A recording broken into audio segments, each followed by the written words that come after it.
antibiótica. Por lo cual, en realidad a lo que hace referencia es 12-24 horas, es si está todo completo o no, va a depender de si yo espero o no. Y segundo se refiere a si tomo una conducta activa o si tomo una conducta expectante. De acuerdo a la edad gestacional, yo puedo esperar que después de cierta edad se desencadene solo y después yo tenga que realizar alguna conducta obstétrica o directamente puedo ya avanzar pasadas tantas horas, ¿no? ¿En qué edad gestacional me guiaría ya para decir, bueno, conducta expectante tanto tiempo, tantas horas y ya puedo inducir? Si es que no se desencadena solo, ¿no? ¿A partir de qué edad gestacional sería la pregunta? Claro, porque es lo que preguntó Rocío, lo de la edad gestacional, me imagino por lo que dice la Biblia, ¿no? ¿Así, Rocío? Sí, yo lo que tengo es que antes de las 34 semanas se administra esta corticoterapia y después hay una terapia que también se pone para retrasar un poco el parto, que es la terapia tocolítica, para favorecer esta maduración pulmonar. Ahora, entre 34 y 36.6 semanas, entonces, si ya tiene una maduración pulmonar y esta conducta expectante, donde vemos que ya hay un compromiso materno-fetal, precisamos que termine en un parto. No necesariamente ya tiene que haber un compromiso, ¿eh? Recordad que no es que buscamos que haya un compromiso, no queremos que lo haya, por eso es que tomamos cierta conducta ya después de que ya está hecho lo que necesitamos, que es la maduración pulmonar fetal. Yo tengo entendido de que si es entre las 34 y 36,6, el parto se tiene que finalizar en las 24 horas, asegurando la maduración pulmonar fetal. No sé si responde a eso. Es correcto, es correcto. Muy bien, Gaby.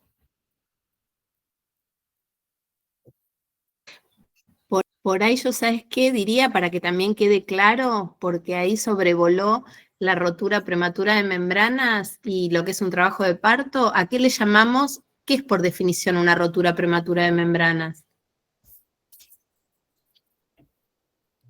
Sería la rotura espontánea de las membranas ovulares 2 horas antes del inicio del trabajo de parto. Ahí está, más de 2 horas o más. Perfecto, Gaby. Sí, Eso 2 horas quería más. explicar.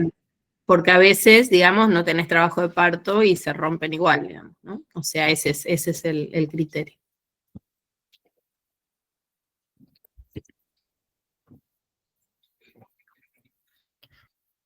Perfecto.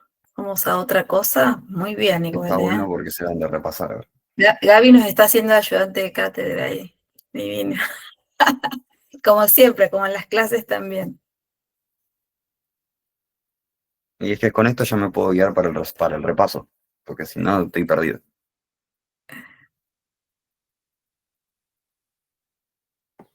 Y lo pueden razonar, si sabemos que después de las 34 ya no necesitamos maduración, entonces no vamos a necesitar tocolisis, o sea, todo eso que a veces uno se lo estudia todo de memoria, tengo que hacer esto, tratar de que lo puedan razonar. Esperen que sigo admitiendo. Está bien.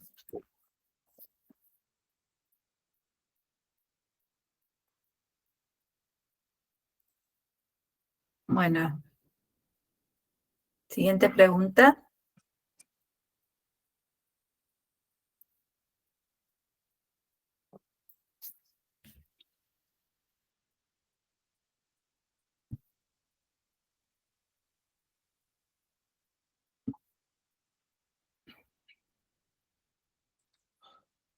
Profe, hay una pregunta en el chat. En el chat, ¿qué pregunta es? Que no la veo. Es que me dice, me va quedando atrasado, chicos. ¿Que alguien me puede leer o puede leerla fuerte como para que lo escuchen todos? Claro, porque o tenemos abierto la admisión o el chat, así que por favor pregunten. Dice, profe, tengo una duda. En los resultados del PAP con hallazgo de ASC, US y SIL de bajo grado, en la última clase en el Kahoot que hicieron los adscriptos, se mencionó que el acompañamiento del PAP sería por 2 años, repitiéndolo cada 12 meses.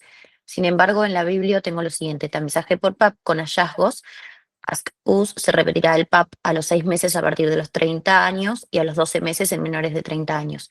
En el caso del resultado del ESIL sería lo mismo pero con colposcopía. Mi pregunta es cuál sería la posición de la cátedra con respecto a este tema.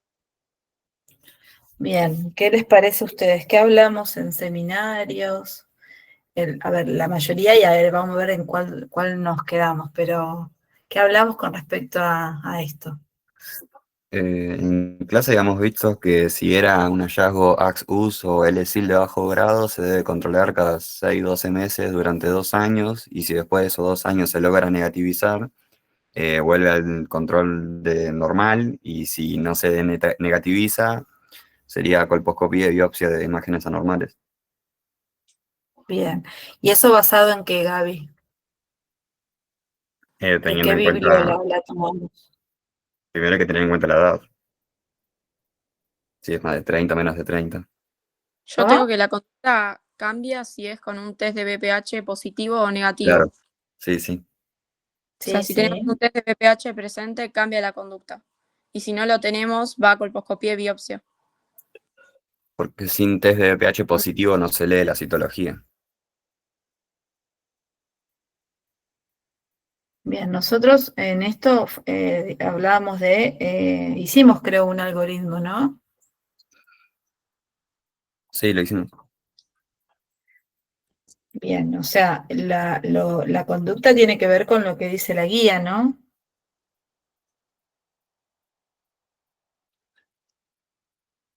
Perdón, la guía del ministerio, quiero decir, ¿no?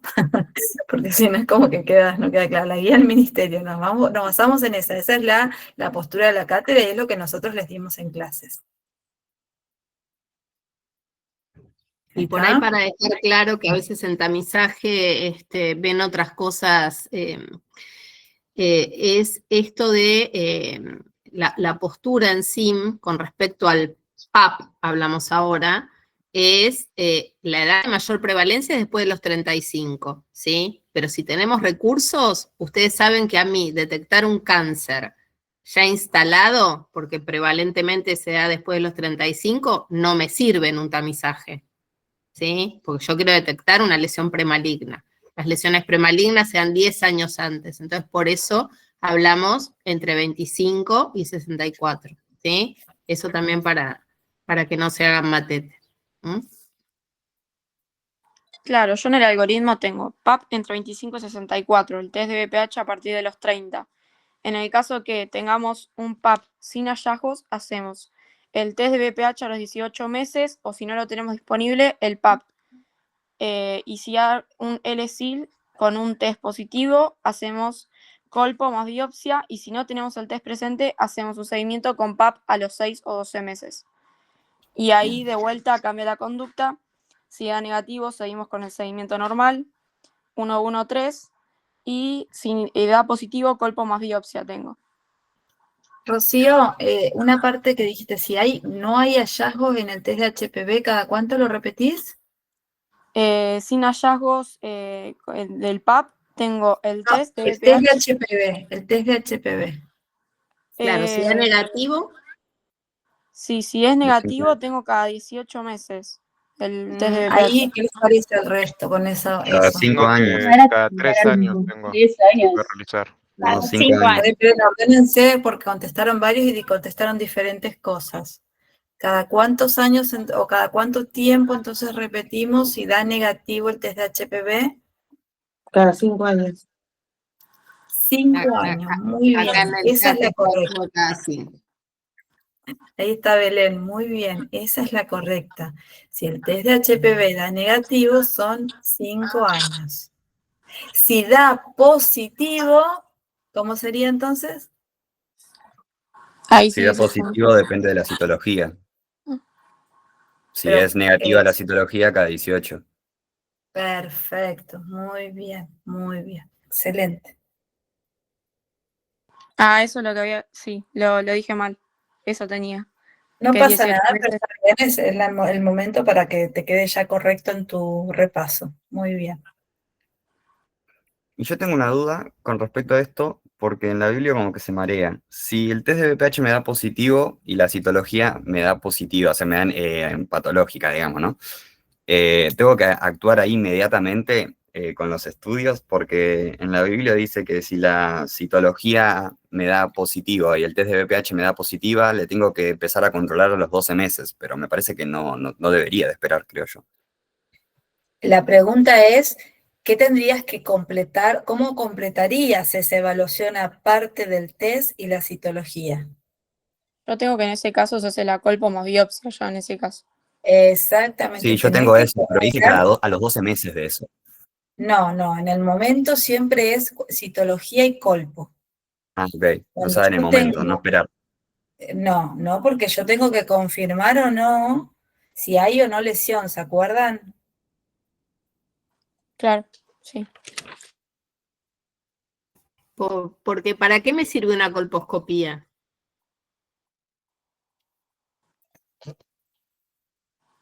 Para hacer biopsia, por ejemplo. ¿Por qué?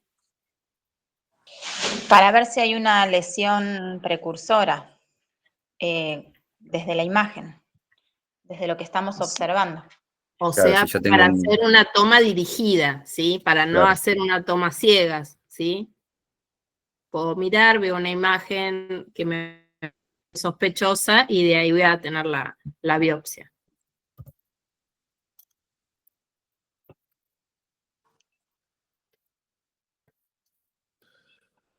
A ver, chicos, un poco lo que veníamos hablando.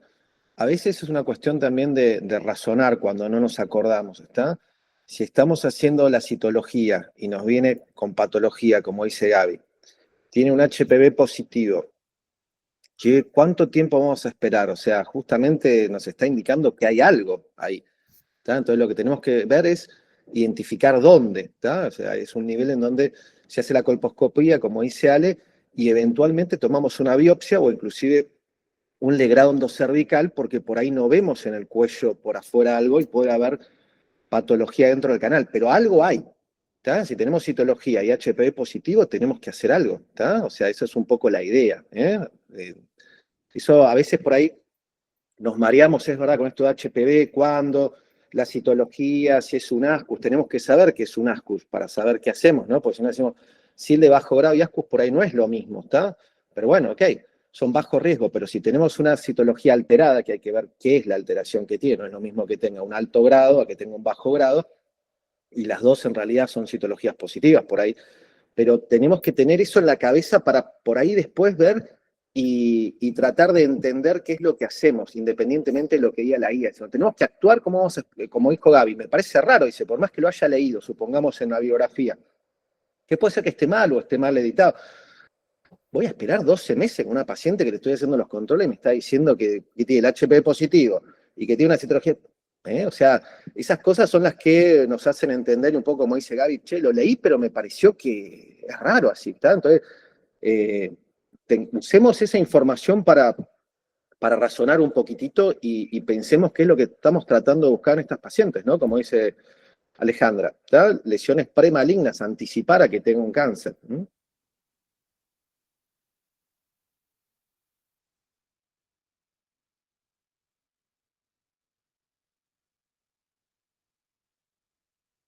Bueno, seguimos. Siguiente pregunta. O de lo mismo, no sé. Sí, si llega a haber alguna en el chat, alguno que la lea, sí. A mí ya se me van perdiendo porque van subiendo tan rápido. La Pero bueno, secuencia, que surgieron unas dudas ahí en las clases. En el caso de que después de 2 test consecutivos negativos, lo hacemos cada 3 años. Ahora, habían dicho que la secuencia era 1-1-3-3-3-3. O sea, eso en el caso de que de negativo se hace cada 3 años después. Pero si no, continuamos, es 1-1-3, 1-1-3, ¿no? ¿Qué les parece? 1-1-3. Cuando la profe le dijimos de un 3-3-3 casi nos sacan la cabeza. No, porque yo en 2 clases distintas pusieron en el grupo que tenemos de todos compartido, dijeron de que era 113, 333, como que se repetía. Pero yo tenía entendido también que era 113. Y después de vuelta. Que es así, sí, lo plantearon, me lo plantearon de que se habló, no sé en dónde, pero sí me lo plantearon eso. Lo habíamos hablado con los estudiantes de la comisión las primeras. Pero bueno, lo que se dice es 113, es así, chicos. O sea, no, el de 333 no sé de dónde lo sacaron. Ustedes quédense con lo que dimos. Lo que dice la guía es que después del 113, después le repetís cada 3 años. Eso por ahí quieren decir. No, pero no lo dice así, Ale, por eso lo buscamos y no lo dice, por eso. No sé, en varias Entonces, ¿cómo clases. sería? 113 y comenzamos. 113. Igual nosotros, chicos, les preguntamos cómo se hace, es 113 y hasta ahí, no les preguntamos qué hacen después, o sea, tranquilos, pero bueno. Sí, eso es algo que tenemos que arreglar con tamizaje. Exactamente, sí, sí. Ustedes quédense con 113, hasta ahí, listo. No se mezclan ni se hagan lío.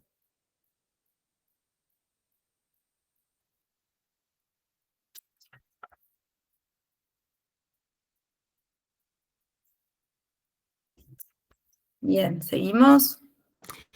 Yo les pregunto, ¿y por qué le tengo que hacer una biopsia y no me sirven las citologías? Si ya tengo que es positivo.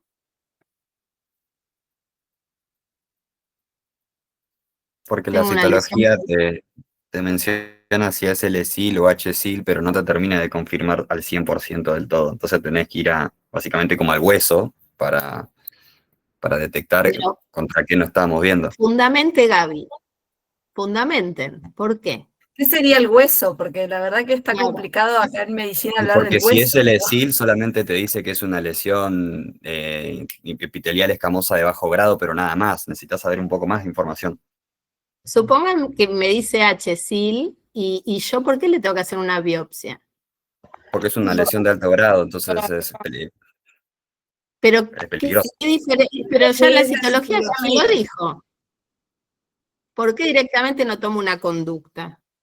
Porque las citologías son células Y le hago aisladas. un cono, le hago algo así. Ahí contesta.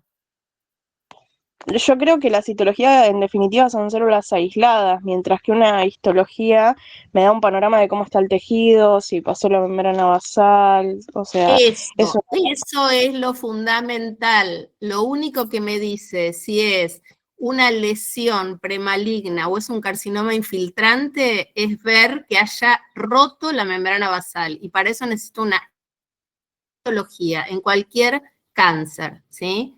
Entonces, lo pueden usar para todos, ¿no? Lo que es un in situ, una lesión de alto grado, una lesión de bajo grado, o siempre voy a necesitar la biopsia para ver la membrana. Claro, además nos da un factor pronóstico también, ¿no? Además del Aparte que después los puedo utilizar, o sea, si pasó la membrana, puedo tener... ¿Y qué factores pronósticos por ahí? En un infiltrante, me da un carcinoma infiltrante. ¿Qué factores pronósticos de cuello o de lo que sea, cuando un cáncer infiltra? ¿Qué podemos...? Así repasamos un poquito factores pronósticos. Y en ese caso, cuando es un carcinoma infiltrante, por contigüidad, invade también lo que son los órganos vecinos. Por eso la conducta ahí cambia, generalmente termina siendo algo quirúrgico. Pero suponete, Rocío, yo te pregunto factor pronóstico en el sentido de solo invadió el conectivo de abajo. El grado de diferenciación. Pobre Rocío, a todos. Dale.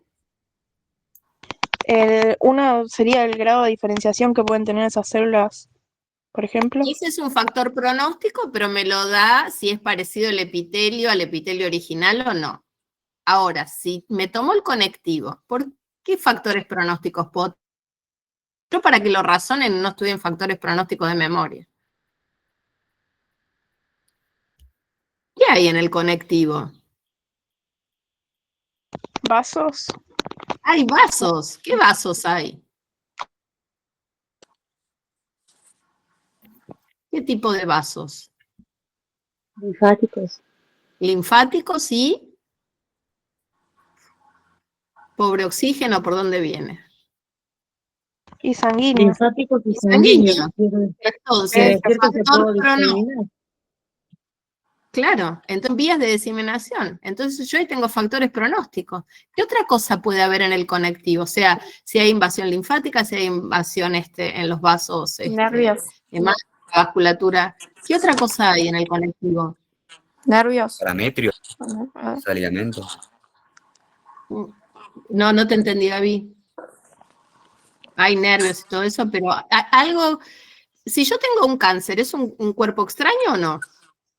¿Mi inmunidad se va a quedar tranquila? No.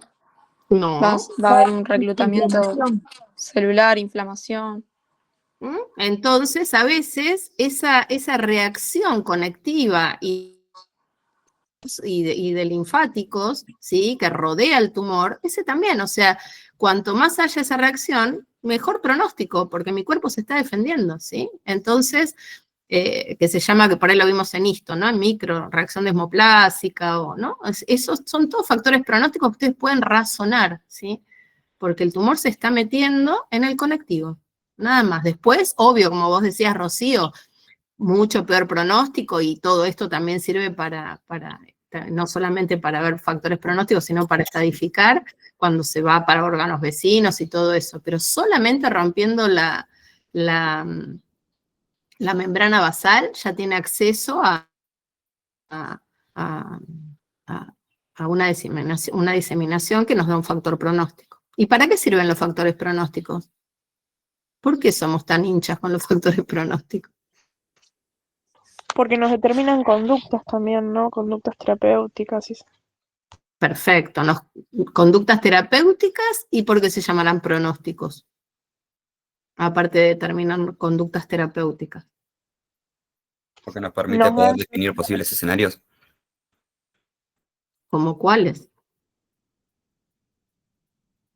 Y el pronóstico de años de vida que tiene esa persona. Exacto. Yo con eso, si bien solo Dios sabe, ¿no? Porque ya los que hacemos gineco hace un montón de tiempo sabemos que a veces hay cosas más allá de los factores pronósticos, me sirve como para saber estadísticamente, según esos factores pronósticos, también la sobrevida a tantos años, ¿no? Eso también. Me callo.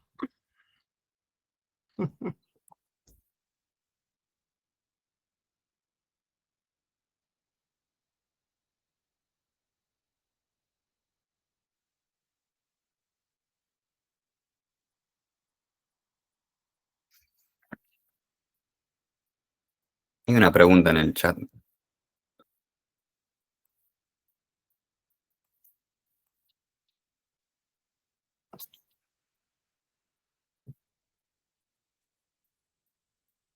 A ver si la logro.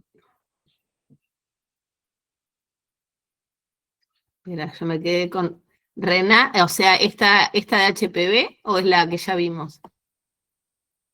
Tengo una duda, en el algoritmo de HPV dice que si el test de HPV es positivo, diferente de 16 o 18 se toma PAP, y si este es negativo, se repite a los 18 meses, pero no me quedó claro si se repite el test de BPH o el PAP a los 18 meses. El test de BPH, ¿no? 18 meses. Cuando da negativo. Y si da, cuando da positivo, perdón. Si da negativo, 5 años.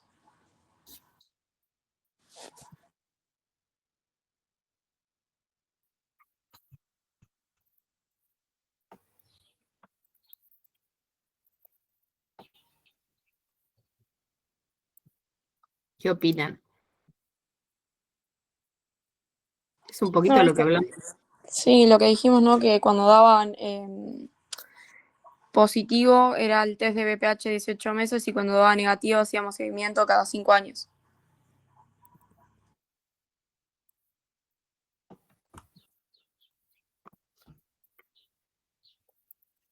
¿Quedó claro de antes?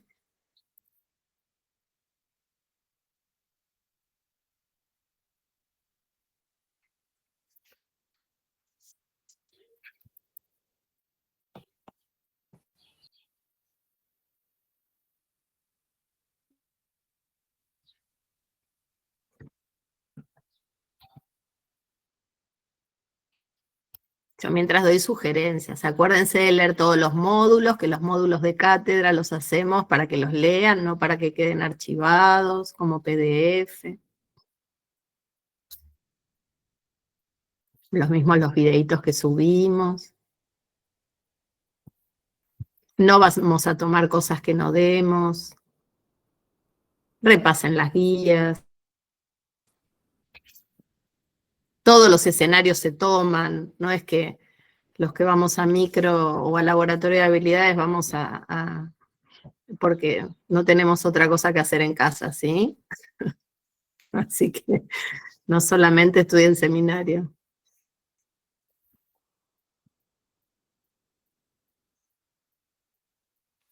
Yo tengo otra pregunta, pero con respecto a cáncer de mama. Dale. Llega, bueno, la paciente con un tumor, ¿no? Una tumoración, nosotros le mandamos a hacer la mamografía y después después de la mamografía le pedimos, por ejemplo, los marcadores como el Oncogen HER2 y el Ki-67. ¿En qué momento se piden? A ver, Sofía, vamos a hacer como que llega una paciente, le vamos a poner una edad. Viene una paciente de 43 años que nos dice que se tocó un bulto en la mama. Nosotros primero obviamente le hacemos la anamnesis, la revisamos. ¿Qué características podríamos ver en un nódulo que nos resulte sospechoso? Microcalcificaciones. Hay retracción del Las tejido. microcalcificaciones no las vemos, la palpación. Ah, no, perdón. Vemos la retracción del tejido, retracción del pezón, un nódulo duro, que se observa que es inmóvil. ¿Por qué es inmóvil? Porque está adherido a Porque planos está adherido profundos. profundos. Perfecto, porque es como, o sea, infiltra, se mete, ¿sí? Entonces se adhiere, se ancla en los otros tejidos. Bárbaro. Entonces, ahí, ¿qué hago yo? ¿Cómo sigo el algoritmo? ¿Una eco mamaria? Primero, el tamizaje es la mamografía. Está dentro Acá del... estamos haciendo acá estamos haciendo diagnóstico. El tamizaje o screening es en personas sanas que yo quiero detectar lesiones que pueden ser patológicas. Ojo, no se confundan, diagnóstico con tamizaje, ¿sí?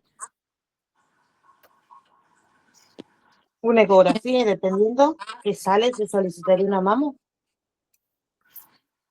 A ver, Y yo me acuerdo que el profe en clase me dijo que primero le haces una mamo, si ves que con la mamo no fue suficiente, podés realizar una ecografía mamaria, y si no es suficiente, podés llegar a recurrir a realizar una resonancia magnética. Muy bien. En general lo que voy a pedir es una mamografía, porque la mamografía me puede dar muchos más datos que una ecografía. A veces, en pacientes más jóvenes, puedo llegar a tener un tejido muy denso, que no puedo ver bien, y por eso lo complemento, pero si yo tengo un nódulo sospechoso, voy a pedir una mamografía, ¿sí? Y ahí sí, Gaby, ¿qué puedo ver en una mamografía que a mí me certifique, me siga certificando que es sospechoso? Microcalcificaciones agrupadas, bordes y contornos irregulares, que sea unilateral, único. Que sea de forma estrellada también. Perfecto. Que no sea Generalmente homogéneo. con qué RADs me voy a encontrar si veo todo eso. Y de 4 para arriba. Sí, en general, sí, el 3 era sospechoso, pero ya cuando veo un nódulo estrellado con microcalcificaciones voy de 4 para perfecto. Entonces, ¿qué conducta tomo? Así vamos ordenando lo que Si es de 4 para arriba, biopsia. tenemos que hacer una biopsia, ¿sí? ¿Y qué tipo de biopsia hago? ¿Una biopsia con aguja fina? ¿Qué hago?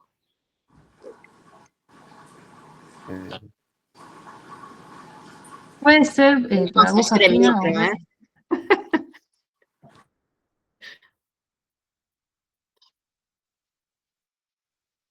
En general, ¿qué le mando a hacer? Tiene un nombre específico aparte. Ahora sí, ¿cuál es la unidad estructural de la mama? Así por ahí también eso nos ayuda a pensar un poquito. Les tocó la profe de micro. Nada, chicos. Porque si no sabemos la estructura, no podemos saber la función, ni la fisiopatología, ni la patología. O sea, el lobulillo. Claro. O sea, la unidad ducto-lobulillar, ¿no? Por eso, ¿cuáles son los tipos histológicos más frecuentes? O sea, sabiendo eso, ya saben, el ductal infiltrante o el lobulillar. Muy bien. Yo tengo esa... si yo tomo una citología, ¿yo voy a hacer un diagnóstico o me va a pasar como habíamos hablado antes? Me voy a quedar corta en un diagnóstico. Yo necesito un preparado histológico mandarle al patólogo. Claro, entonces ahí cuando lo mando al patólogo, ahí pido los marcadores. ¿Pero cómo lo mando al patólogo? ¿Lo opero? ¿Qué hago? Claro, Hago una biopsia con aguja gruesa. Tengo que hacer una core biopsia, ¿sí? O sea, tengo que hacer una biopsia, ¿sí? Entonces, ahí, ¿cuál es la diferencia con una aguja fina? Y se La podría aguja fina es para células y la gruesa es para tejidos. Claro, yo con la gruesa yo puedo llegar a sacar tejido, ¿sí? Entonces ahí sí el patólogo me puede dar un resultado, hasta me puede llegar a hacer receptores, ¿no? Obviamente, si me da que es algo patológico, la conducta va a ser la cirugía. ¿Sí? Sí. Ahí está. Perdón, Eso que dice Ale, Juan Pedro es sumamente importante. una aclaración, Diferenciar. claro. Dale. Porque Un marcador ahí tumoral está, y un receptor. claro, ahí está un poco, me parece, el error y que está bueno que lo hayan planteado para aclararlo. Marcadores tumorales como en ovario, capaz que ustedes se confunden con eso, que sea 125, y eso se pueden pedir previo como una cuestión para hacer diagnóstico. En este caso, en realidad, lo que dice acá la compañera, cuando estamos hablando de receptores hormonales de estrógeno, de progesterona, HER2, Ki67, ya lo hacemos cuando tenemos un diagnóstico de cáncer, ¿está? O sea, que si nosotros le mandamos al patólogo porque tenemos una sospecha de que puede haber un cáncer, como ahí dicen, con una punción, en este caso con una aguja COR, con una aguja gruesa para tener histología, tenemos que esperar que el patólogo nos dé el diagnóstico histológico de cáncer para ahí sí pedirle en este caso los receptores hormonales para poder ver, en todo caso, estadificarlos, ser factores pronósticos, predictivos, pero sí o sí tengo que tener diagnóstico de cáncer primero, ¿está? O sea, no es que lo pido para ver si es un cáncer o no, ¿de acuerdo? A diferencia de los marcadores tumorales de otras patologías, así que eso tiene que quedar claro, chicos, ¿está? O sea, eso va después del diagnóstico, no se pide en otra paciente. Si tiene un fibroadenoma, no me sirve para nada un receptor hormonal, ¿de acuerdo? Claro, porque esos receptores sirven en el caso de que estén presentes para el tratamiento posible. Si es un cáncer hormono dependiente, se pueden bloquear esos receptores. Exacto. Claro. Por eso, como dice Juan Pedro, nosotros, una cosa son los marcadores tumorales que tenemos para mama y tenemos para ovario.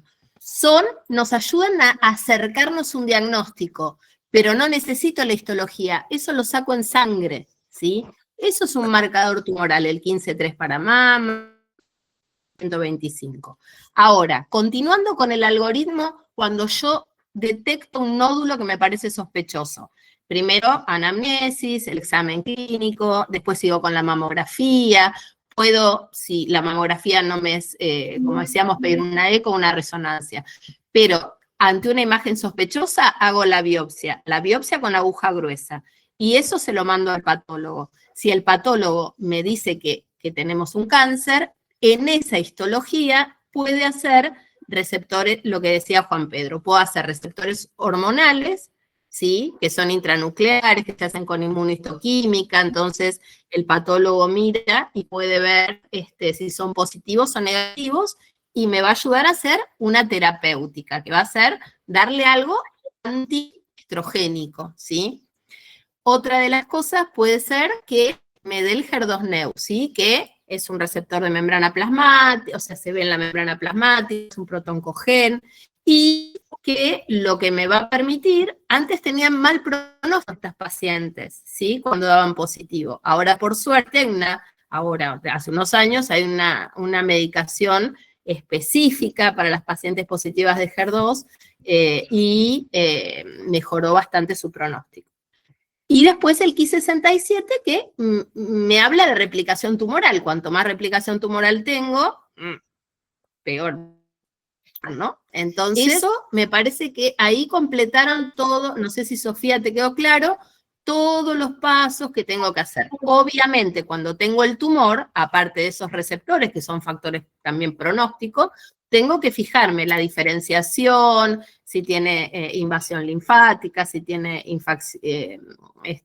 invasión ganglionar, ¿no? O sea, todos esos también, la edad, hay factores clínicos pronósticos también, todo eso es importante. Les quería decir otra cosa de cáncer de mama. No, se me fue, ya me va a venir. Pero ¿quedó claro el algoritmo? Porque eso es súper importante. Y otra cosa es, que también va a servir, y que lo vimos en cáncer de mama, es generalmente los carcinomas, ¿cómo se eliminan? Porque eso les va a servir para todos, no solamente para los de SIM. ¿Cómo se eliminan? Preguntaste. Se eliminan por vía linfática o por vía hemática, más frecuentemente. Linfática. Y el de Por vía mama linfática. linfática. Entonces, si se diseminan por vía linfática más frecuentemente, un ganglio centinela. Y, ojo, todos somos sanos y todos tenemos ganglio centinela, ¿sí? Así que no me digan que es el primero donde va el tumor, porque estamos todos sanitos. ¿Qué es el ganglio centinela? Porque eso es lo primero que le sale en Google, pero si no, no tendríamos, los que estamos sanos no tendríamos ganglio centinela. El que se encuentra más el primer cercano a la filtro. lesión. Es al primero que drena la linfa, ¿sí? Es al primero el que drena la linfa. Entonces, obviamente, si yo tengo un tumor que se disemina por vía linfática, va a ser la primera estación donde yo voy a tener que ir a fijarme si hay una diseminación. Puede fallar, ¿sí? Pero en un bajo porcentaje. Pero eso me parece que es algo importante también para que ustedes sepan que también eso nos plantea la estrategia terapéutica, saber si hay una diseminación linfática en ese ganglio centinela. Eso, por lo que hablamos en la clase, se observa intraoperatorio, ¿no? Claro, eso Donde se hace intraoperatorio. se tiñe y ahí con la tinción te das cuenta si fue invadido. No, con la tinción me sirve para que el cirujano sepa lo que tiene, porque no es muy fácil encontrar ganglios adentro de todo el tejido axilar, entonces me sirve para saber y sacarlo y enviárselo al patólogo. Claro. A ver, perdón, amplío un poquito el concepto, me parece importante, no solo para ganglio centinela, sino para entender esto de factores pronósticos, predictivos, estadificación, ¿está? O sea, el ganglio centinela, como dice Alejandra, una vez que ya tenemos el diagnóstico, o sea, todo lo que ustedes dijeron es primero sospecha clínica, ¿no? Viene una paciente con un tumor, ¿qué sospecha tenemos ante una lesión? Ya eso lo vimos en seminario, cuándo son los signos y síntomas, y seguramente en taller, cuando revisan una paciente, están buscando eso, están buscando detectar signos y síntomas de un cáncer de mama, que es lo que nos importa. Después, si tenemos sospecha o la paciente no tiene signos y síntomas, vamos con los estudios de imágenes, que ahí, como decía Gaby, sí o sí el estudio más importante es la mamografía, siempre la mamografía, ¿está? Después puede venir acompañada de ecografía en determinadas circunstancias y después en raros casos, por ahí a veces una resonancia magnética. Una vez que hacemos el diagnóstico, lo que tenemos que saber es decir, bueno, ok, tenemos esta enfermedad, le pedimos, como decíamos ahí, con la biopsia, los receptores hormonales que son muy importantes. Y después, ¿qué tenemos que hacer con eso?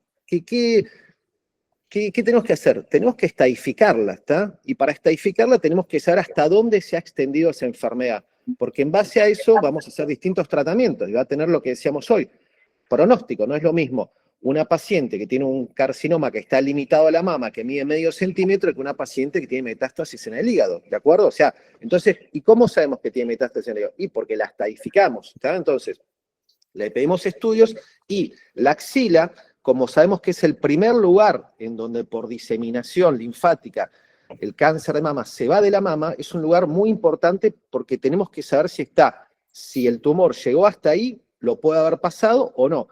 Antes se hacía un vaciamiento axilar. Hoy, para tomar una muestra de axila, basta con un ganglio centinela, con determinadas indicaciones, ¿no? Pero, o sea, eso es decir, ok, hago un centinela, ¿es positivo o negativo? Y con eso me sirve para saber si el tumor se fue de la mama o está en la mama, y eso me sirve para estadificar, encasillar. Decimos, este tumor es este estadio, a este estadio tal tratamiento, ¿de acuerdo? O sea que es importante, ¿eh? No es terapéutico, sino que es para estadificar, es un factor también la axila pronóstica, ¿eh? ¿De acuerdo? Por eso es que es tan importante. Hoy en día, la idea es que la cirugía es cada vez menos radical, porque sabemos que a veces no curamos solamente haciendo cirugías más grandes. Así que lo que nos interesa es saber hasta dónde llegó esa enfermedad. Esa es la importancia de la estadificación, chicos, ¿está? Acuérdense, TNM, ¿de acuerdo? T, tumor, N, ganglios. Y si no estudiamos ganglio, lo de axila no sabemos quién es, ¿está? Y M, obviamente, metástasis, que para ahí le pedimos los estudios de imágenes para ver otra cosa. Así que eso es un poco el razonamiento de cómo ir pensándolo, ¿está? Yo creo que el algoritmo de mama, el que no lo sepa, no estuvo en esta consultoría. ¿Les quedó claro? ¿Les queda alguna duda? Pregunten si tienen alguna duda. Acá es el momento. Eso es un tema importante, chicos. Acuérdense lo que dijimos. Claro.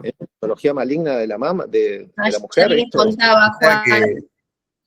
Yo ayer les contaba a Juan que en nuestra época, mi época, no te englobo, hacíamos ese vaciamiento axilar que hasta competíamos a ver quién sacaba más ganglios y las pobres pacientes después tenían un linfedema, y realmente lo del ganglio centinela fue magnífico porque no vemos más algunos efectos adversos de la cirugía tan radical que hacíamos antes, ¿no?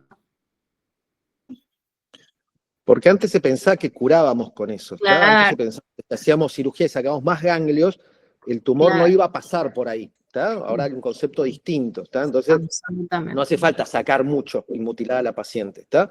Por eso que es la idea que las cirugías cada vez nos dan información, pero para el tratamiento después posterior, sistémico. ¿Está? Entonces no tenemos que ser tan agresivos. Pero bueno, esa es un poco la idea. Sí, Gaby, ¿vas a preguntar algo o algunos? No, me quedó, o sea, si yo con la mamografía sospecho de un no sé, tumor o cáncer, tengo que primero, una vez que confirmo eso, tengo que hacer la biopsia, confirmo el cáncer y ahí tengo que hacer la estadificación. O sea, ya tengo el tumor, ahora tengo que ir al ganglio. Después del ganglio, si el ganglio me confirma que está ahí, ya tengo la segunda estadificación y después tengo que buscar metástasis, ¿sería? Pero a ver, vos bien dijiste, tenés la sospecha, hiciste la biopsia, tenés un cáncer, ¿tá? La paciente viene y te dice, doctor, sí, ¿qué tengo? Y mire, señor, lo que charlamos el otro día, ¿te acuerdas del seminario? ¿Cómo se lo decís? Bueno, hoy tiene una enfermedad maligna, derivada de la mama, si querés bien, ok. Y ahí le pedís los receptores hormonales, ¿tá? Entonces tenés una enfermedad que es luminal, no importa si querés, perfecto. Ahora, tenés que estadificarla, la paciente te va a decir, doctor, esto está limitado a la mama, ¿qué tratamiento tengo que hacer? Entonces ahí vos decís, bueno, ahora lo que nos falta es saber que, digamos, hasta dónde llegó, o sea, con palabras para la paciente, hasta dónde llegó esta enfermedad, señora. Ok, como yo ya sé, como decíamos Alejandra, que se disemina por vía linfática y que los principales lugares a donde se puede ir es lo que charlamos la otra vez, axila fundamentalmente, mamaria interna, o ganglios supraclaviculares, pero fundamentalmente axila, tengo que operar a esa paciente, seguramente, y ver cómo está la axila. Pero aparte, le voy a pedir otros estudios para ver si no tiene metástasis, ¿está? Entonces ahí, lo que charlamos la otra vez, Gaby, ¿a qué otros lugares se suelen ir los tumores de mama? O sea, ¿a qué lugar Hueso. Hueso. Bien. Hueso, hígado. Bien. ¿Y qué otro lugar? Pulmón. y pulmón, nervioso ¿está? Esos son los tres cerebro. lugares. Entonces, claro, ¿está? Entonces, obviamente esos son los 3 lugares que tengo que estudiar. Ahora, si la paciente la opero, ¿está? Porque no me va a cambiar, y tiene una axila negativa y es un tumor de 5 milímetros, probablemente tenga muy poco riesgo de tener una metástasis a distancia, ¿está? O sea, muy poco riesgo de que tenga una metástasis en el hueso. Ahora, si tiene un tumor, a eso vamos con factores pronósticos, lo charlamos hoy, si tiene un tumor palpable de 10 centímetros y le vas a hacer ya la axila y ves que tiene ganglios positivos, ¿tendrá mayor riesgo de tener metástasis a distancia? Sí, claro. Claro que sí, ¿está? Entonces esa paciente por ahí la estudias más, ¿viste? Decís, bueno, esta paciente, entonces, con todos esos datos, después la envías al oncólogo para que el oncólogo diseñe un tratamiento, pero ya tiene todo. Dice, tengo un tumor de mama de tantos centímetros, con receptores hormonales tanto, con la axila positiva y tiene una imagen en el pulmón sospechoso. Bueno, entonces él diseña un tratamiento en base a todos los datos que vos le estás dando, ¿está? Entonces, para eso sirve el algoritmo, para tratar de mecanizarse un poquito, ¿está? Entonces, claro, primero sospecha diagnóstica, después confirmación diagnóstica, después ver qué tipo de enfermedad y después hasta dónde llegó esa enfermedad, ¿está? Ese es un poco el mecanismo, chicos y Gaby, ¿eh? Perfecto.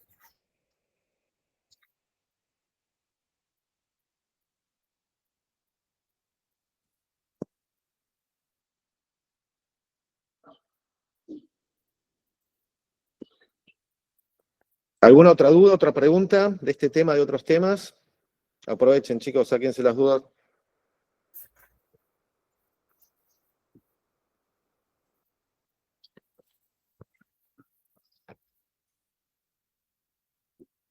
Yo tengo una duda con esa, no sé bien qué periodo sería la premenopausia. O sea, sé que puede comenzar hasta 10 años antes de la menopausia, pero no tengo como una definición de, ok, la premenopausia es esto. ¿Premenopausia o perimenopausia, Gaby? Pre. No sé, Carmen, que... Estás muteada, Carmen, por ahí. Digo que Sí, los ¿qué compañeros opinas, que Mar? ayudan, ¿no? Claro. Yo no lo tengo que contestar. Que lo contesten los chicos. Por lo Esa que tenía definición que entendido, dio Gaby, perdón, es 10 años antes de la menopausia, por lo que tenía entendido. ¿Cómo estableces diagnóstico? ¿Cómo establecen diagnóstico de menopausia? Vamos a hacer todo un chequeo completo. Llega la mujer a la consulta, nos dice que, bueno, le preguntamos cuándo es su última fecha de menstruación y a partir de, bueno, de ese día es la premenopausia. Supongamos que hoy está en menopausia. Si en realidad fue Pero ayer, ya es... ¿cómo lo diagnosticas? O sea, que hoy te dice que hoy fue su último día y ya está. No. En menos de pasó 50 un año. años con 2 años sin sangrado o más de 50 años con 1 año sin sangrado. No me gusta mucho esa definición, no ¿No la son dimos 12 meses de nosotros. amenorrea? ¿Cómo? 12 meses de amenorrea. Exactamente, ahí sí. O sea, vos diagnosticás en forma retrospectiva luego de pasados 12 meses o 1 año de ausencia de menstruaciones, ¿sí? Y o sea, ¿es ahí un tenemos... diagnóstico clínico o es un diagnóstico de laboratorio, la menopausia? Clínico. Clínico. Absolutamente. Muy ¿sí? bien, muy bien. Y ahí nos empezamos a extender. Entonces, la menopausia es solo un episodio, un día, una situación. Bien. Pero está dentro de otra cosa que se llama como, que se engloba con qué otro nombre. El climaterio. Perdón, entonces la definición Climaterio. que tengo yo está mal porque del seminario se dijo así, que la menopausia sí es un diagnóstico clínico retrógrado y que se establece cuando es en menos de 50 años con 2 años sin sangrado o más de 50 años con 1 año sin sangrado. Se dijo así en la clase. No, no es correcto. El diagnóstico, bueno, no sé en qué clase lo dieron así, pero lo que nosotros tomamos es lo que tendríamos que tomar es 1 año de ausencia de menstruaciones en forma retrospectiva, nada más.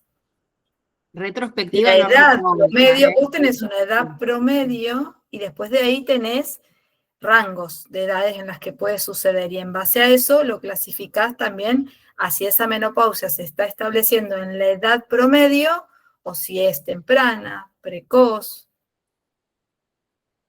Sí, incluso se dijo que la precoz no se tomaba más esa definición. Eso se habló en la clase. Bueno, vamos a tratar de repasarlo entonces así acá, Rocío. O sea, ¿Qué comisión no- estabas vos? No me acuerdo el número, la verdad, pero lo que La se dijo número es 10. que no se toma lo que es la definición de menopausia precoz, sino la insuficiencia ovárica primaria. O sea, ya no se dice más menopausia precoz, eso es lo que se habló. Incluso esta definición yo también tenía cese de la menstruación por un año, pero en clase se habló esto de, en cuanto a la edad, si era más de 50 o menos de 50, cómo se establecía. Sí, pero una cosa son cosas, ahí se mezclaron muchos conceptos, Rocío. Ahora vamos a tratar de ordenar un poquito los conceptos. Quédate con la definición esta que acabó de decir Gaby, que es ausencia de un año en forma retrospectiva de menstruaciones. La edad promedio, pregunta ahora general, la edad promedio de establecerse esa menopausia, ¿cuál es? Entre 45 y 55 años. La edad promedio, no el rango de edad. 50 La años. edad promedio, 50 años, muy bien. Y de ahí el rango, entonces sería entre los, más, si quieren, en realidad la edad está establecida más o menos, en algunas Biblias dicen 2, en otras Biblias dicen 5, ¿sí?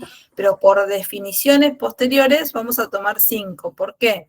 Porque si la menopausia se establece después entre los 40 y los 45, ¿cómo se llama? Menopausia temprana. Bien. Y si se establece antes de los 40, Precoz. precoz.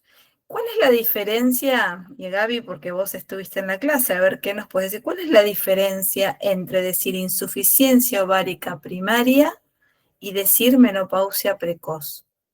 Hay solo una pequeña diferencia, ¿cuál sería? Yo tengo que la insuficiencia ovárica primaria es el agotamiento prematuro de la reserva ovárica, o sea, los folículos funcionales. Es correcto, muy bien, pero si es el agotamiento prematuro, pero ¿es ausencia total o no? Total no sería, o sea, sería el agotamiento de la mayoría de la reserva ovárica, pero es una de las causas principales de lo que es la menopausia precoz. Es que la insuficiencia ovárica es como una disminución, o sea, pero no sería el cese definitivo de la menstruación. En realidad lo que no hay es el cese definitivo de la menstruación, más que de la menstruación es el agotamiento, por lo cual pueden haber ciclos aún todavía, en Claro, puede forma ser muy intermitente. esporádica. ¿Cómo, Que Gaby? puede ser que la insuficiencia ovárica precoz o primaria es intermitente. Puede ovular ocasionalmente y quedar embarazada.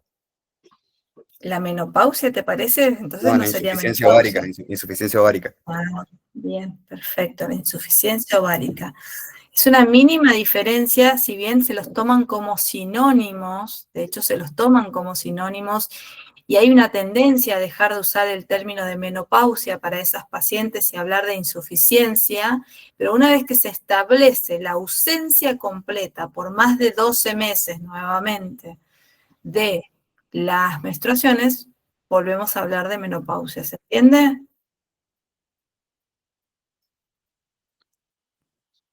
Sí. ¿Quedaron claras las definiciones? Y ahora Gaby, que había preguntado perimenopausia. No, No, premenopausia. premenopausia, perdón, Gaby, premenopausia. Y hay un poco de lógica, ¿no? Que tiene un prefijo ahí, entonces uno con los prefijos puede también hacer un poco de... Claro, el diagnóstico es retrospectivo, o sea, una vez que establecemos la menopausia, vamos a saber cuándo fue la perimenopausia, sabiendo de que el comienzo es de 8 a 10 años antes, previos a la menopausia, sería la premenopausia. Claro, pero entonces sería lo que sucede antes o después de esa menopausia. Claro, antes de esa Antes. menopausia, retrógradamente se diagnostica cuándo fue la perimenopausia. Sí, bien. O sea que la pre es todo lo que sucede antes y la post sería lo que ya sucede después de que se estableció y ya tenemos una fecha definitiva, ¿no? Claro, yo tengo pre de 8 a 10 años previos y después post, que son 5 años tras la menopausia. Y todo eso se llama de vuelta Climaterio. peri. Y todo eso está dentro de lo que se llama ¿qué evento o qué situación? El climaterio. El climaterio, muy bien.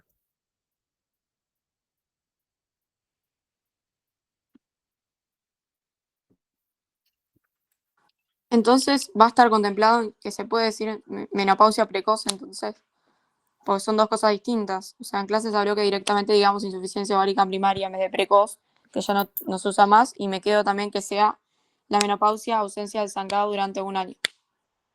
No es lo mismo por lo que dijimos recién, o sea, no es que Claro. se contemple o no, sino que no es lo mismo, pero bueno, vos podrías, de acuerdo al término, nosotros no hablamos, igual nunca les vamos a poner casos donde ustedes tengan que ver, bueno, o es menopáusica o no es menopáusica la paciente, chicos.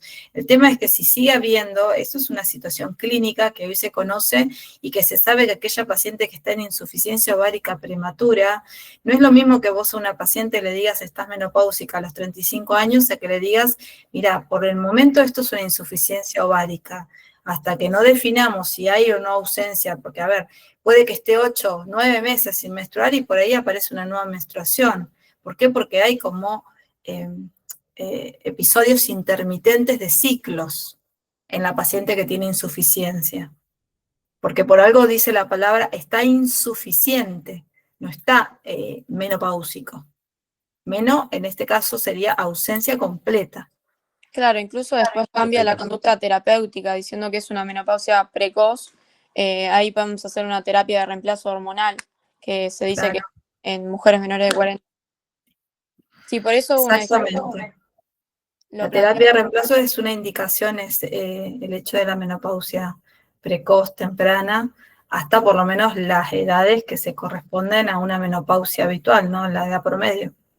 Ahí, perdón, me parece que Rocío, no sé, me parece que están confundiendo a veces los términos en cuanto a fertilidad, en cuanto que en cierta forma van un poco de la mano, pero a veces hay conceptos que son parecidos pero no iguales, ¿está? Lo que se habla a veces en términos de fertilidad también, y como método anticonceptivo, por ejemplo, eso que decía Rocío, que le han comentado en la clase por ahí, es que antes de los 50 años, ¿está? Puede ser que la paciente pueda tener un piquito hormonal, ¿tá? Y volver a generar una menstruación antes de los 50 años, por eso se dice que hasta 2 años, a veces se le dice a las pacientes evaluar un método anticonceptivo, los libros sobre todo dice eso, después en el consultorio cada uno lo evalúa. Y que después de los 50, si ya pasó 1 año que la paciente no menstruó, prácticamente es imposible que vuelva a menstruar, ¿tá? Pero eso tiene que ver con la fertilidad, ¿tá? Entonces a veces por ahí me parece que esto de insuficiencia ovárica precoz o falla ovárica precoz, o en su momento lo que explicaba Carmen en el seminario, que por ahí el tema de infertilidad, esos son los términos que por ahí han evolucionado y que capaz que ahora han cambiado, pero el término de menopausia precoz, temprana, esos no han cambiado y son los mismos, acuérdense, porque es muy importante, ¿está? 40, 45, ¿está? Y ahí es cuando, bueno, uno tiene que evaluar después si tiene que hacer o no un tratamiento, bueno, qué síntomas tienes, bueno, todo esto que están hablando. Me parece que va por ahí un poco, Rocío, quizás. No sé. No, yo tengo ¿No? la terapia de reemplazo hormonal dentro de lo que es el climaterio, porque la terapia de reemplazo hormonal en mujeres de menos de 40 o durante la transición perimenopáusica o menopausia tardía puede generar alivio sintomático cuando la paciente tiene, por ejemplo, sofocos intensos o disminuye el riesgo de osteoporosis también. O sea, no es solo en cuanto a lo que es fertilidad, sino para aliviar la sintomatología de la paciente. No, a ver, volvemos a mezclar cosas, estamos mezclando conceptos, ¿está? O sea, no tiene nada que ver la fertilidad con la terapia hormonal de reemplazo, ¿está? Justamente, ese me parece que por ahí es el error, ¿está? No, pensé que decías eso vos, perdón. Que es tipo no, que yo las definiciones, por las definiciones que vos planteabas o que por ahí se plantearon y que uno lo entendimos erróneamente, de insuficiencia ovárica, como dice Carmen, insuficiencia no quiere decir que no funciona más, es que es insuficiente, ¿está? Que hay una falla, ¿está? Pero eso es en términos de fertilidad, ¿está? Entonces, son dos conceptos distintos. Después ves, la terapia hormonal de reemplazo es otra cosa, ¿está? Y sí, claro que es para mejorar síntomas o algo y después se evalúa, pero eso es una paciente que puede ser, claro, climatérica, claramente. Pero bueno, no me meto ahí en terapia hormonal de reemplazo, es otro tema. Pero digo, lo importante son las definiciones, ¿está? Y que eso no ha cambiado, ¿eh? Precoz, temprana y menopausia, eso lo tienen que saber, chicos. Y es así. Sí, sí, la mezcla fue porque en la clase siempre se dicen cosas que, por eso siempre todas las clases teníamos ahí entre compañeros dudas, porque no, o sea, se decían cosas como que no estaban ni en la bibliografía, y nos decían que nos quedemos con eso, y bueno, todas las clases surgían distintos tipos de dudas con respecto a esto, por ejemplo, estos términos que nos A dijeron veces, que no a se veces hay términos que puede haber más de una acepción, ¿tá? Por eso puede ser que en las clases algún profe o algo pueda tener algo que es parecido o quizás lo dijo en otro contexto. Entonces, bueno, para eso están buenas estas clases de revisión, ¿tá? Y la idea es que, bueno, claro, a veces se toma la cátedra, pueda contemplar a veces algunas definiciones que son muy parecidas, pero bueno, hay cosas que están establecidas en todos lados, ¿está? Pero sí, puede ser que pase, obvio, sí, a todos nos puede pasar.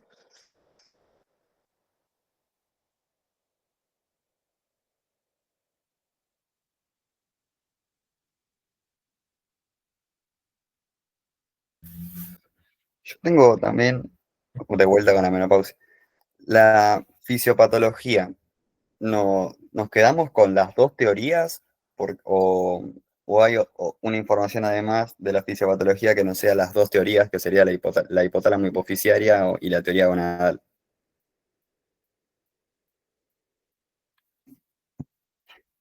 ¿Cómo? ¿Cómo, Gaby? Perdón que no te escuché. Que con respecto a la fisiopatología de la menopausia, hay dos teorías, que está la hipotálamo hipoficiaria y la gonadal. ¿Nos tendríamos que quedar con eso o además hay otra fisiopatología? Primero pregunto, y esto me hace ruido un poquito, pero ¿por qué fisiopatología? Vamos a arrancar por ahí. ¿Por qué o sea, fisiopatología hace referencia a que algo es patológico? Claro, sí, yo tengo así, o sea, fisiopatología, teoría hipotalámica hipoficiaria y teoría gonadal, o sea, el por qué ocurre, pero claro, no sería patológico, No es sería algo que ocurre en la patológico. vida. Muy bien, sería fisiología en todo caso, ¿sí? Primero Claro. que quede claro que es una etapa de la vida de la mujer que es fisiológico, ¿sí? Sí. Ahora, no sé qué te referís con teorías, pero podés exponerlas, así escuchamos todos y que a ver qué opinan los compañeros. Bueno, tenemos dos teorías, una es la hipotálamo hipoficiaria, que sugiere o sea, hay una reducción de la sensibilidad en el hipotálamo y en la hipófisis al feedback negativo que produce el ovario. Entonces hay mayor producción de GnRH que actúa en la hipófisis y eso incrementa casi selectivamente la FSH. Después está la teoría gonadal, que es la más aceptada, que la declinación endocrina del climaterio inicia en el ovario por una depresión folicular continua que se acelera en la perimenopausia y eso explica la drástica reducción estrogénica en la posmenopausia. Creo que es claro lo que dijiste, a ver qué opina el resto.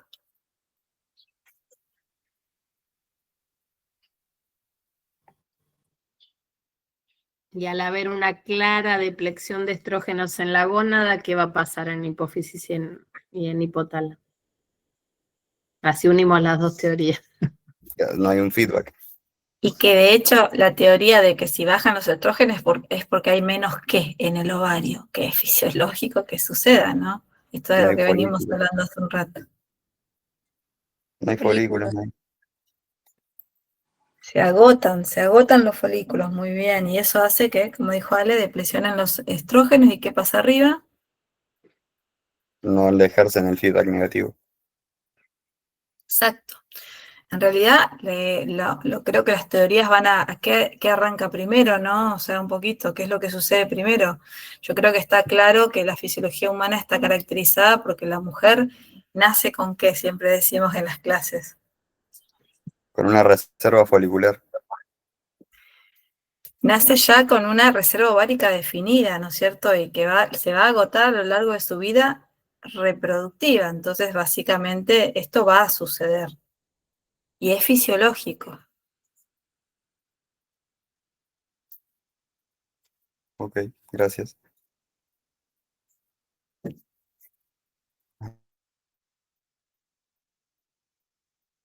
Bien.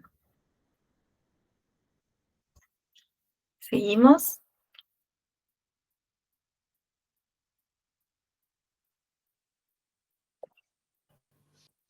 Siguen entrando.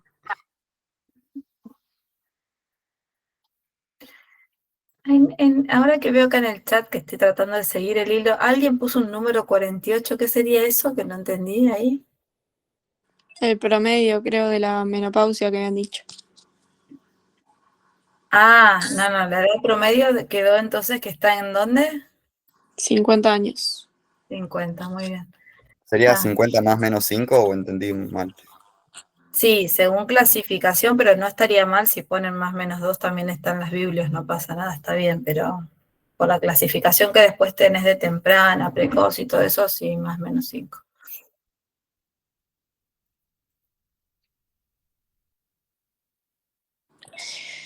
Yo tengo, en realidad no sé si es una duda, es más bien si se puede repasar o si alguno lo tiene bien, el esquema del eje hormonal con respecto a lo que decíamos recién de la depresión folicular y la disminución de sensibilidad al estrógeno, cómo va respondiendo, porque tengo como medio mezclado en cuanto a lo que es el E1, el E2 y el E3, cómo responde cada parte.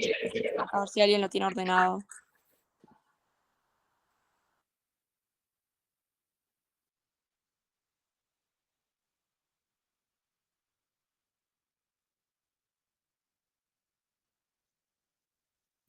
O sea, el eje hormonal. Sí, desde el hipotálamo, la hipófisis, el ovario, cómo actúa el estradiol, el estriol y todo eso.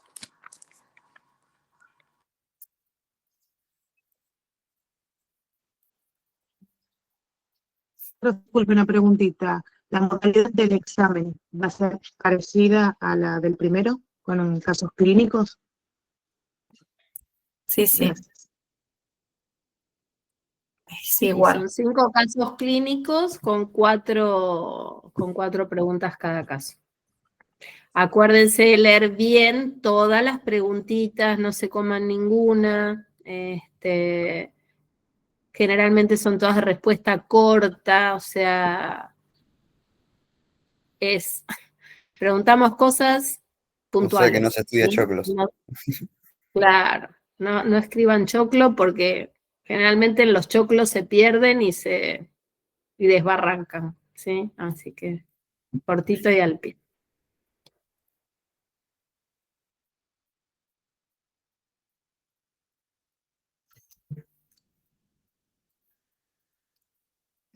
La duda de nuestra compañera, o sea, todavía no se logró responder. Sí. ¿Te animás, Gaby, a hacerle como un resumen y a ver los que si no te van ayudando?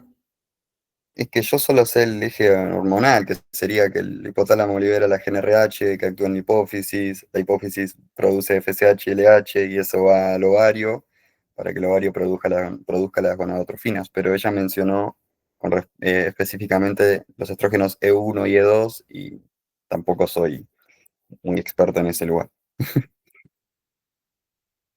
No le quiero decir algo que no sé.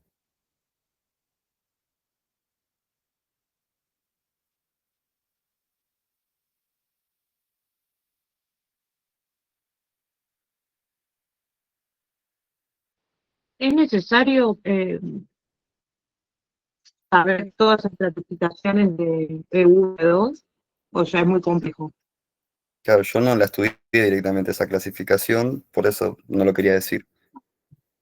No, yo tampoco lo estudié ni lo vi, así que...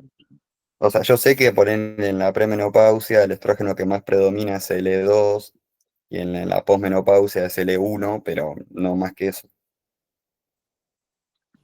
No, pero ahí lo tomé Yo por creo algún que con tejido. eso está bien y saber también en qué otros tejidos puedo generar estrógenos. En las glándulas suprarrenales, tejido adiposo, y bueno, Sobre en los todo, ¿no? ovarios, y en los ovarios, después de la menopausia hay una producción, pero muy mínima, según lo que yo leí. Sobre todo tenerlo en cuenta porque puede ser un factor de riesgo para tumores hormonodependientes que se dan en la posmenopausia, ¿no? Entonces, por ejemplo, en la obesidad, en el cáncer de endometrio. Entonces, me parece que ahí sí sirve saber qué otros lugares.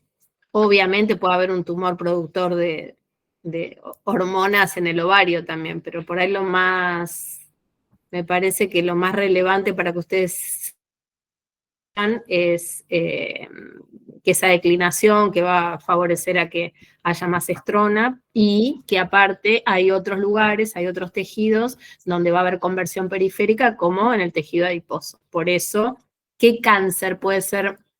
¿Qué factor de riesgo puede ser la obesidad en qué cáncer ginecológico?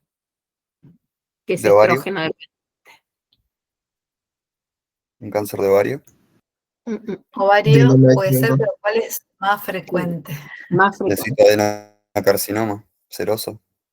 Un cistoadenocarcinoma seroso puede ser de ovario, pero hay uno que es mucho más frecuente. Porque si yo tengo los estrógenos, ¿cómo, Ricardo? ¿El carcinoma endometrioide? Bien. No te escuché, ¿endometrial dijo? ¿El de endometrio? Sí, endometrioide. Acuérdense que el endometrio va a empezar a engrosarse si tengo muchos estrógenos y puedo tener, ¿cuáles eran las lesiones premalignas de un cáncer de endometrio? ¿Cuál era la lesión precursora? O sea, el grosor, más de 5 milímetros. Sí, pero ¿cuál era la lesión histológica precursora de un cáncer de endometrio? Teníamos los SIL y todo eso en cuello y en endometrio. ¿Cuáles son las lesiones premalignas?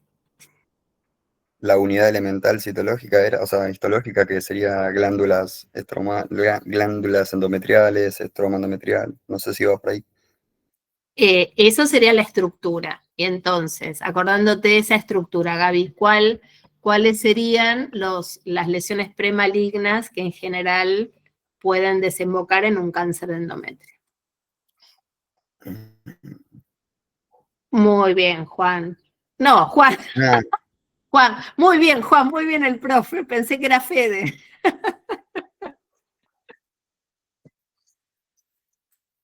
¿Sí? Las hiperplasias típicas y atípicas, ¿sí? Esas dos. ¿Que dónde se pueden dar? ¿En qué patología benigna que hay que monitorizar puedo empezar a tener una hiperplasia típica o atípica de endometrio? ¿La hiperplasia endometrial? ¿Cómo? A ver qué fue sin ahí, Gaby, al unísono. Yo dije los pólipos. Perfecto, en un pólipo endometrial, ¿sí? Ahí puedo llegar a tener, imagínense que el pólipo va a ser una excrescencia de tejido revestido por el tejido glandular o el tejido cilíndrico y un eje de conectivo. Y en ese epitelio cilíndrico puedo ya tener una hiperplasia típica o atípica. Entonces, en las pacientes obesas que tienen mucha conversión estrogénica, es un factor de riesgo para el cáncer de endometrio. Muy bien. ¿Y cómo llegamos hasta acá? Para saber, yo creo que eso es lo que más les va a servir de ver lo que es la fisiología en menopausia. Juan, estás muteado. Perdón. Una cosita ahora, como hablaban ahí de lesiones proliferativas y precancerosas. Una cosa no olvidemos que tiene que ver con la forma de crecimiento. Un pólipo es una forma de crecimiento, no nos está hablando de si el pólipo es bueno o es malo o cómo se comporta, ¿está? O sea, el pólipo de por sí, la mayoría son pólipos benignos, ¿está? Entonces, no es de por sí una lesión precancerosa el pólipo, ¿está? Sí nos puede dar un engrosamiento del endometrio, como dice Gaby ahí, que nos puede hacer sospechar, nos puede dar un sangrado. pero las lesiones histológicas precursoras son las hiperplasias, que nos habla de un crecimiento hiperplasia, justamente está diciendo que es mayor el crecimiento al habitual, y sobre todo las que son atípicas, ¿tá? Porque hay crecimientos que son típicas, que es un crecimiento pero que no tiene riesgo, pero cuando hay atípicas es como si fuera el carcinoma, como si fuera el carcinoma in situ en el cuello del útero, chicos, como que hay algo, y esas son realmente las precursoras, ¿está? Entonces las otras nos pueden hacer sospechar, vos decís lo que dijiste hoy, ¿cómo sospecho ahí una paciente posmenopáusica, tiene un sangrado, tiene un endometrio engrosado más de 5? Bueno, tengo que descartarlo, ¿está? Pero no tiene un cáncer, capaz que tiene otra cosa. Tiene un pólipo, perfecto, ok, puedo sospechar, pero no tiene un cáncer. Y si el pólipo es totalmente benigno, puede ser un pólipo glandular que no. Pero la hiperplasia atípica es como el paso previo, ¿está? Como vos dices, tenés una hiperplasia atípica, bueno, tenés mucho riesgo de llegar a un cáncer de endometrio, ¿está? Así que a veces son conceptos que son parecidos, pero no son lo mismo, ¿eh? Lesiones precursoras, con... Un pólipo es una forma de crecimiento, es una hiperplasia focal, o sea, un crecimiento que se dio en forma de dedo, ¿tá? Y en este caso en el endometrio. Lo que les quería decir, Juan, porque así lo vimos en microscopía, es que nosotros teníamos los pólipos como patología benigna, pero teníamos que hacerle un seguimiento, los teníamos que extraer y mandar a anatomía patológica, porque al tener epitelio de revestimiento, ahí también puedes tener una hiperplasia típica o atípica, que tanto una como la otra pueden generar, derivar en la típica en una atípica y después en una lesión premaligna. Las vimos como lesiones premalignas. Bien, bien. No, no, sí, pero digo, el pólipo de por sí... No, hay muchos pólipos que son perfectamente benignos, por eso los vimos en benigna, pero para que ellos razonen que si vos en un pólipo tenés un revestimiento epitelial, ese revestimiento epitelial puede hacer un crecimiento atípico.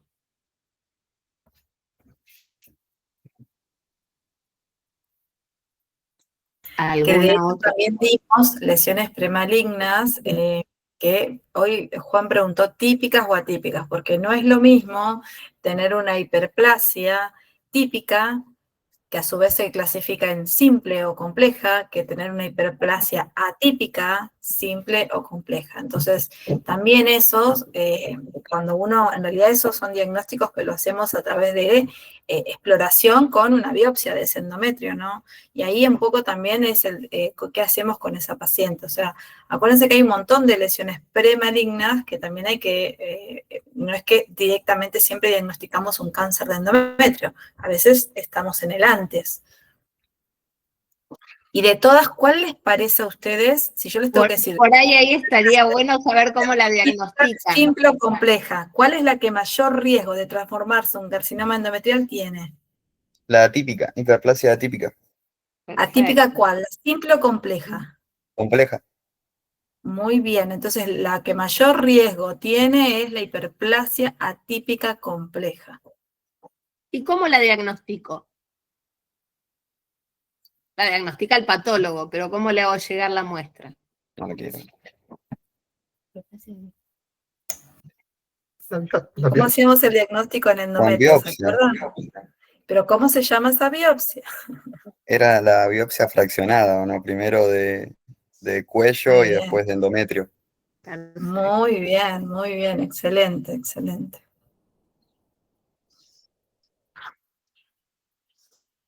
Bueno, nos queda una preguntita más quizás y ya nos tenemos que ir, así que lo que quieran preguntar. Yo quería preguntar si en el manejo activo del alumbramiento se hacía masaje uterino o no de rutina, porque algunas bibliografías dice que se hace de rutina y otras que no, por ejemplo que no se recomienda en las mujeres que se les haya administrado oxitocina, y en la clase la profesora dijo que sí, que lo tomemos como que era parte del manejo activo del alumbramiento, que se hacía en todos los casos, pero bueno, no sé qué teníamos que tomar. ¿En la guía qué dice? La guía del ministerio con respecto a eso. Según la OMS, no se hace por prevención de hemorragia posparto. Claro, lo que no se hace es masaje, pero sí la presión, por lo que tenía entendido. Sí, yo también. El masaje no se hace por prevención de hemorragia posparto. Claro. Sí, ahí en la guía está un poquito, en la guía del ministerio dice, se entiende como, no sé, como que dice, no dice un masaje específicamente, hace alusión a otra palabrita ahí en la guía del ministerio. Sí, la presión fúndica. ¿Cómo? Presión fúndica. Ahí no te entiendo la primera palabra que decís, Gaby. La presión fúndica. Con presión, Algo digo. así, algo así dice en la guía, sí. Masaje no está recomendado el masaje. Como tal, a ver, entiendo lo que a veces les dicen que es cómo se maneja en el parto, pero no es un masaje lo que se debe hacer. No es que estás masajeando el fondo del útero para generar el alumbramiento. Sería como acompañar desde el fondo. O como ejercer una presión en el fondo uterino, desde afuera.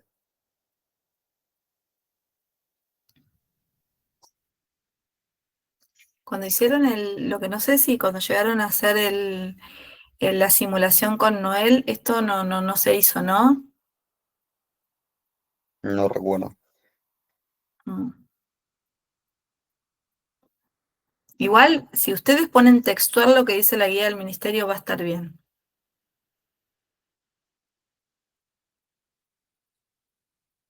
Y dentro de las acciones del alumbramiento activo, ¿cuál es el manejo activo del alumbramiento? ¿Cuál es la más relevante? La administración de oxitocina a todas. Cuando sale el primer hombro Me anterior falta el o apellido. inmediatamente. A ver, todo completito. Le doy oxitocina, ¿cuánto, cuándo? 10 unidades internacionales cuando sale el hombro anterior o inmediatamente posparto de manera intravenosa. Y si no tengo O una vía intramuscular. puesta, intramuscular. Perfecto. Porque acuérdense que no necesito tener una vía puesta en todos los embarazos. No es una recomendación de rutina. Fenómeno. Para no limitar movimiento. Aclaración, hablando que ya acá lo dijo Ale, es cuando es algo que no es recomendado de rutina, tienen que poner la palabra de rutina. Si ustedes solamente ponen no recomendado, está mal, porque no es que no esté recomendado. Tienen que aclarar que no es de rutina, eso implica que tiene indicaciones precisas y que ustedes saben que en algunos casos se puede hacer, porque si no sería contraindicado.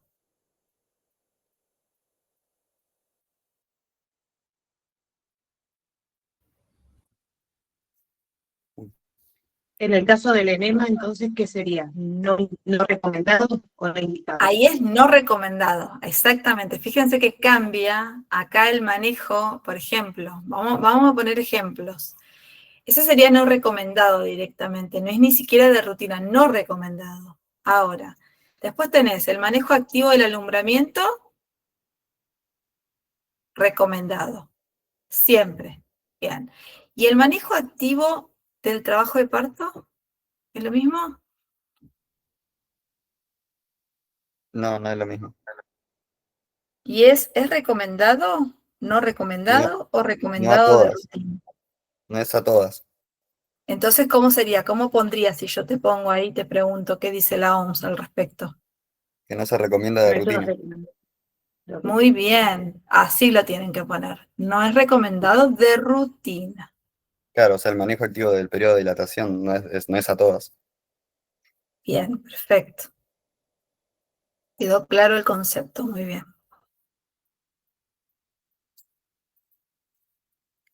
Lo mismo que la epicio. ¿Qué me pondrían por la episiotomía? No es de rutina tampoco.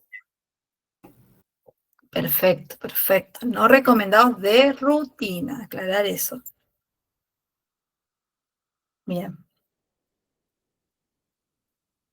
Bueno, creo que ya estamos cerrando, ¿Y con dale. episiotomía previa? ¿Cómo? Episiotomía previa, No te entiendo, Belén. si ya tiene una episiotomía previa. ¿Qué pasa con eso? No tenés por qué hacer otra. O sea, sigue siendo no recomendado de rutina. De rutina, que significa que en algunos casos quizás tengas que hacer otra. Claro, depende del caso. Si es un feto macrosómico, por ejemplo. Claro, muy bien, muy bien. Sí, es una nuligesta, que vos ves que el periné se empieza a poner nacarado, que se va a desgarrar, bueno, ahí por ahí es una indicación. Bueno, bueno, una listo, desprotección. Ale. Muy, Bueno. muy bueno, porque la verdad estuvo activo, preguntaron mucho, Sí. nos genera como que, bueno, están estudiando, no están acá. Están estudiando. Bueno, chicos, les deseamos lo mejor. Los esperamos el miércoles para el parcial. Van a estar publicadas las sedes a las que les corresponde a cada uno. Las vamos a subir al campus, así que estén atentos, porque no tienen que confundirse de sede. Les pedimos, por favor, miren eso bien dónde les corresponde. Sí. No es exactamente que toda la comisión del mismo va al mismo, sino que pásenle también a sus compañeros que cada uno mire a dónde le corresponde, en qué sede y en qué salón, ¿sí? Porque no les toca a todos en la misma sede. No, están los dos. Ni en el mismo horario tampoco. Hay 2 franjas horarias. Ni en el mismo horario. Exactamente. No hemos conseguido aulas para poder tomar todo junto, así que hay un horario de 12 a 14 y otro de 15 a 17. Aquellos que tengan, que trabajen, bajan el certificado de campus de trabajo y se lo firma el docente que esté a cargo del aula, pero no podemos hacer cambios porque, primero, estamos muy escasos de docentes, segundo, estamos escasos de sedes y ya tenemos que mandar a imprimir determinada cantidad de exámenes para una y para la otra, y ya han sido enviados a imprimir porque estamos todos tomando parcial y la persona que imprime los parciales de toda la facultad se vuelve loca, así que... eso que dijo Alex, que quede claro. Entiendan todas las limitaciones que tenemos. Eso, ¿no? ustedes tienen que justificar en su trabajo que tienen que rendir, no nosotros justificarlo, o sea, no traernos a nosotros que no pueden trabajar, que tienen que ir a trabajar, no, es al revés. Ustedes tienen que ir al horario que les corresponde, les firmaremos el certificado correspondiente para presentar en su trabajo. Vamos a tratar de, en el transcurso del día de hoy, subir los listados, así ya sabe cada uno, y por favor, como dice Carmen, les pedimos que a aquellos que por ahí son más despistados, se fijan a último momento, que se fijen porque hay diferentes... Las sedes van a ser Ayacucho y Martilleros, digamos. Pero los horarios son diferentes, así que ¿Es el miércoles entonces? El miércoles 19, sí. Ok. Exacto. Bueno, chicos, los mejores éxitos para el parcial. Y esperamos el lunes poder tener las notas como para subirlas y el martes hacer la mostración, ¿sí? Porque nosotros tenemos que, tiene que haber una semana hasta el recuperatorio, así que el martes tenemos que hacer mostración y ya dejar el acta preparada para tomar los recuperatorios. Bueno, profe, gracias. Bueno, que estén